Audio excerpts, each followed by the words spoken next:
There is no reason to believe that the child who disrupts lessons or plays the clown is any less anxious than the child whose anxiety presents in a way most people are familiar with. Many families I work with often report that their child's teacher makes remarks about their child, such as, "They can't possibly be anxious because they're always larking about and trying to make the other children laugh." This is nothing short of a myth, or a gross misunderstanding.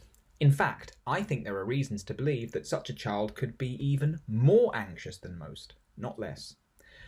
Number one, the disruptive child is so anxious and unable to cope with the situation that they have resorted to hiding behind a flamboyant persona.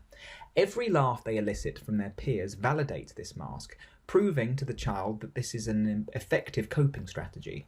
They do everything in their power to shore up the mask, which serves as a buffer between their authentic self, now redundant, abandoned, and cowering underneath, and the hostile environment they are unable to endure.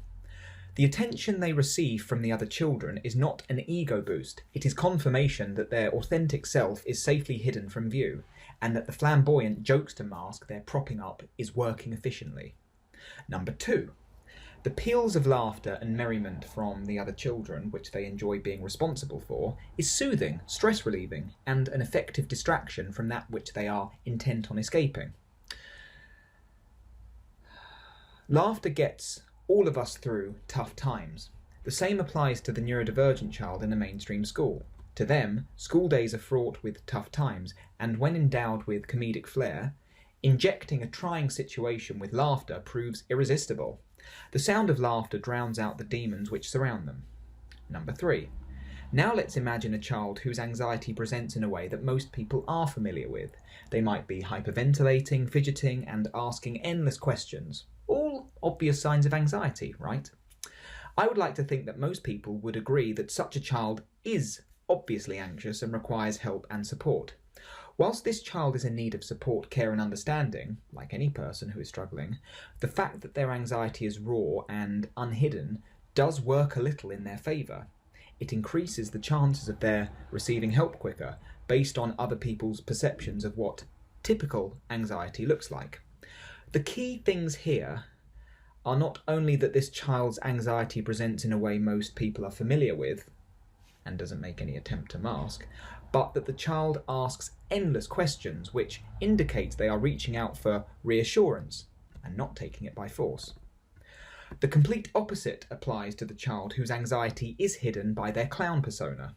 When they destroy a lesson or say outrageous things to get a cheap laugh from their peers, if the attention they receive from this is reassuring in some way, then they have taken reassurance by force and have not merely asked for it, like the child in the first example, whose anxiety is more obvious to people.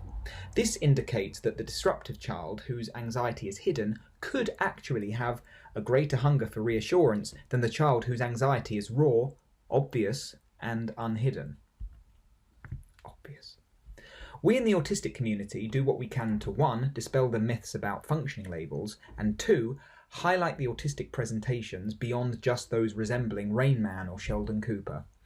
The exact same applies when it comes to anxiety. There is no typical way in which anxiety can present in an individual, and the fact that not a lot of people are aware of this, including teachers, scarily, means that there are many anxious children out there whose needs aren't even visible to people, let alone being met.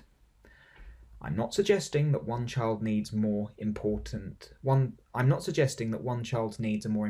the others. I'm just drawing attention to the needs of certain children that might be totally missed by teachers due to preconceived ideas about, say, what anxiety looks like, which aren't being challenged, reapproached, or examined.